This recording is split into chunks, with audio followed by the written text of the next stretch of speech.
अस्सलाम वालेकुम traders. I hope आप सब खैरियत से होंगे। ओके सो जैसे कि आपको पता है अभी सेकंड क्वार्टर जो है वो फाइनेंशियल ईयर का या कैलेंडर ईयर का जो है वो एंड होने वाला है जून का महीना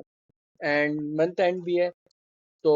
लेट्स सी देखते हैं कि जून जुलाई के महीने में या नेक्स्ट क्वार्टर में आने वाले जो मार्केट्स के आउटलुक्स हैं वो कैसे लगते हैं। करंटली अगर हम देखें सेंटीमेंट्स या फंडामेंटल डेवलपमेंट में तो सब मोस्ट इम्पोर्टेंट चीज़ जो है वो cease fire of Iran Israel war.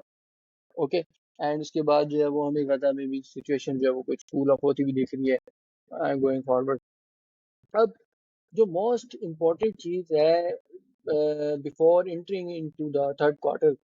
वो ये है कि अभी जुलाई के मंथ के अंदर जो है वो जो टैरिफ पॉज था बाय यूएस वो जो है टाइम जो है वो एक्सपायर हो जाएगा ऑलमोस्ट। एंड न्यूज़ भी आ रही है कि ऑलमोस्ट जो है वो यूएस चाइना की जो है वो ट्रेड डील जो है वो फाइनलाइज हो गई है एंड जिसकी वजह से हमें गोल्ड में सेल ऑफ भी देखने को मिला फ्राइडे को। ओके सो सबसे पहले तो हम इकोनॉमिक कैलेंडर को जो है वो देख लेते हैं। जैसे कि आपको पता है हम जो है वो डॉलर को एज अ बेंचमार्क के तौर पे यूज़ करते हैं अपनी फंडामेंटल एनालिसिस में या जब भी हम इकोनॉमिक कैलेंडर देखते हैं। लेकिन क्योंकि नेक्स्ट क्वार्टर में हम विंटर हो रहे हैं तो इसलिए हम पूरे ओवरऑल जो है वो इकोनॉमिक कैलेंडर को स्कैन करते हैं, देखते हैं कौन से इंपॉर्टेंट हमारे पास इवेंट्स आ रहे हैं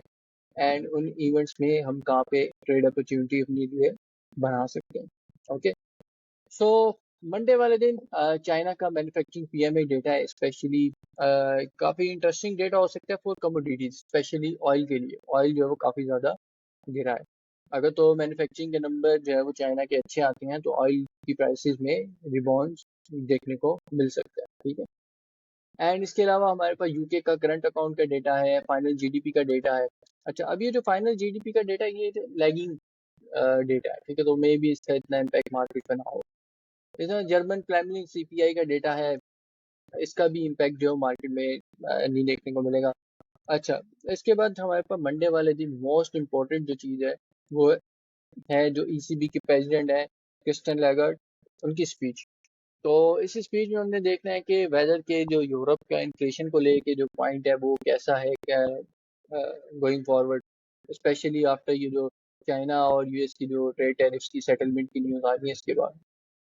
ओके ट्यूसडे को हमारे पास जो है वो मोस्ट इम्पॉर्टेंट डेटा जो है वो न्यूयॉर्क सेशन के अंदर है एंड वो है पॉल की स्पीच नंबर वन 6:30 बजे। एंड देन जो है हमारे पास आईएसएम मैन्युफैक्चरिंग का डेटा है। तो आईएसएम मैन्युफैक्चरिंग जो है वो मेरे लिए इतना इम्पोर्टेंट नहीं होगा जितना मेरे लिए आईएसएम सर्विसेज होगा, क्योंकि जो सर्विसेज सेक्टर है उसमें कंपनीज की अर्निंग भी अच्छी आ रही है और सर्विसेज सेक्टर जो है वो यूएस का रिबाउंड भी कर रहा है अच्छा खासा। जॉब जो डेटा काफ़ी इम्पोर्टेंट है क्योंकि हम देख रहे हैं जिस 10 ईयर ट्रेजरी जो गिर रही है, मतलब मार्केट जो प्राइसिंग कर रही है कि फेडरल रिजर्व जो है वो नेक्स्ट मीटिंग में इंटरेस्ट रेट कट ऑफ की तरफ जाएगा। तो जब तक नेक्स्ट मीटिंग जैसे जैसे करीब आएगी उससे पहले पहले डॉलर जो है वो डाउन साइड जाएगा एंड जैसे ही नेक्स्ट मीटिंग करीब आएगी तो डॉलर फिर बाई साइड की तरफ जो है वो जा सकता है। ओके तो इम्पोर्टेंट डेटा ट्यूसडे वाले दिन जॉब जोर्स ISM manufacturing and fall speech. Wednesday को हमारे पास एडीपी के नंबर हैं। तो एडीपी के नंबर और जॉब जोर्स के नंबर हमारे लिए मोस्ट इंपॉर्टेंट होते हैं बिफोर द एनएफपी डेटा। ये हमारे लिए टोन सेट करते हैं, हमें एक इंडिकेशन देते हैं कि जो एनएफपी डेटा आने वाला है वो कैसा हो सकता है। ठीक है एंड थर्सडे वाले दिन जो है हमारे पास जो है वो एनएफपी का डेटा आ रहा है जो थर्सडे को। ठीक है तो मे बी कैलेंडर में कोई ग्लिच हो। ओके तो थर्सडे वाले दिन हमारे पास जो वो एनएफपी का डेटा है और साथ में आईएसएम सर्विसेज का भी हमारे पास जो है वो डेटा है। तो अगर एनएफपी के नंबर जो है एम्प्लॉयमेंट के नंबर अच्छे आते हैं ऑल्दो के एक्सपेक्टेशन नहीं है अच्छे आने की, डेटा फोरकास्टेड जो नंबर है उसमें अगर तो डेटा अच्छा आता है तो ऑब्वियसली आईएसएम सर्विसेज का डेटा जो है वो भी अच्छा आएगा। ओवरऑल आईएसएम सर्विसेज जो है मैं पॉजिटिव एक्सपेक्ट कर रहा हूँ। तो अगर ट्रेड प्लान भी करी तो वो एनएफपी के अराउंड नहीं करेंगे, वो आईएसएम सर्विसेज के अराउंड करेंगे एंड इससे पहले जो है वो एसएनपी का भी सर्विसेज का डेटा आएगा तो हमें पता चल जाएगा क्या आईएसएम सर्विसेज डेटा जो है वो क्या आने वाला है। ठीक है तो ये शॉर्ट सा इकोनॉमिक कैलेंडर ब्रीफ है। फ्राइडे को जो है वो यूएस में बैंक हॉलीडेज है तो मार्केट जो है साइडवेज रह सकती है। ओके, तो 3-4 खास इवेंट्स हैं यूएस के की इकोनॉमिक डेटा है मंथ स्टार्ट होने से पहले, न्यू क्वार्टर स्टार्ट होने से पहले, जो टोन सेट कर सकता है कि करेंसी जो है वो किस डायरेक्शन में ट्रेंड चेंज कर सकती है। ओके, सो चार्ट्स के ऊपर टेक्निकल एनालिसिस में आए तो सबसे पहले तो हम देखेंगे अपनी 10 ईयर ट्रेजरी यील्ड्स के लास्ट जो वीडियो थी एनालिसिस की, उसमें मैं ये एक्सपेक्ट कर रहा था या तो ये साइडवेज है या तो ये ब्रेक करके इन लेवल्स पे आ जाए, ठीक है, लेकिन वैसा नहीं हुआ। ये जो है वो इसको टेस्ट करके उसके बाद डिक्लाइन साइड की तरफ आ रही है, एंड रीजन क्योंकि मार्केट एक्सपेक्ट कर रही है कि फेडरल रिजर्व जो है वो नेक्स्ट मॉनेटरी पॉलिसी मीटिंग में confirm interest rate cut off करेगा, ठीक है, इन्फ्लेशन भी जो है वो कूल ऑफ हो रही है मार्केट में। ऑलराइट, सो मजीद डाउन साइड ट्रेंड की तरफ जो है वो ये 10 ईयर ट्रेजरी यील्ड गिरेगी, एंड वेरी फर्स्ट जो सपोर्ट है हमारे पास इसमें वो ये वाले लेवल है, ठीक है, 418 का। तो अगर 418 के पास के ये डॉलर 10 ईयर यील्ड आता है तो हम डॉलर में बाइक की ट्रेड जो है वो प्लान कर सकते हैं। इसके अलावा अगर हम डॉलर इंडेक्स के टेक्निकल एनालिसिस करें, ठीक है, तो जिस तरह हमारी एक्सपेक्ट एंटिसिपेशन थी कि ये ब्रेकर को रिस्पेक्ट करके ऊपर निकल जाए मार्केट, लेकिन ऐसा नहीं हुआ मार्केट, ठीक है, मार्केट ने ब्रेकर तक तो गई लेकिन ब्रेकर को रिस्पेक्ट नहीं किया, मतलब ब्रेकर जो है वो वैलिड ब्रेकर नहीं बना। ओके, ऊपर ब्रेक नहीं करी मार्केट एंड नीचे गिर गई, तो ये सेटअप जो है वो हमारे लिए इनवैलिड हो गया अब। ओके, अब जो नए जो सेटअप फॉर्म अप हो रहा है वो, अगर याद हो लास्ट मीटिंग में मैंने आपको बताया था कि on higher time frame, monthly के टाइम फ्रेम के ऊपर जो है हमारे पास एक इधर इन्वर्टेड एफपीजी पड़ी हुई, ये बेरिश एफपीजी जो कि इन्वर्ट होगी हुई थी, तो मार्केट इधर आके इस लेवल को कुछ में भी रिस्पेक्ट दे, एंड साथ में अगर हम क्वार्टरली देखें 3 मंथ का चार्ट, तो यहाँ पे जो है वो एक अच्छी खासी इन्वर्टेड एफपीजी पड़ी हुई है, ठीक है, 3 मंथ के चार्ट पे भी। तो मैं अभी जिस तरह एक दिन रह गया है तकरीबन क्वार्टर क्लोज होने में और मंथ क्लोज होने में। ओके, एंड अगर हम यहाँ पे देखें 3 क्वार्टर चार्ट्स के अंदर, तो ये हमारे पास जो है वो एक बीसी बाई साइड इम्बैलेंस जो है वो है। अगर तो ये जो रिमेनिंग डेज है इसमें मार्केट रिस्पेक्ट करके इसके मीन थ्रेशोल्ड्स ऊपर क्लोजिंग देती है, रिस्पेक्ट करती है, तो फिर हमें पुल बैक डॉलर में शॉर्ट टर्म जो है वो अपसाइड की तरफ देखने को मिल सकता है, ठीक है, जिसमें फिर यूरो यूएसडी ऑब्वियसली उसको आप शॉर्ट सेल की तरफ देखिए, वो पुल बैक जो है ना शॉर्ट टर्म के लिए होगा, क्योंकि मार्केट इंटरेस्ट रेट एक्सपेक्ट करिए तो शॉर्ट टर्म के लिए मार्केट इधर जाएगी एंड देन फिर उसके बाद जो है वो डाउन साइड की तरफ कंटिन्यू करेगी। ओके, तो अगर हम करेंसीज में देखें यूरो यूएसडी,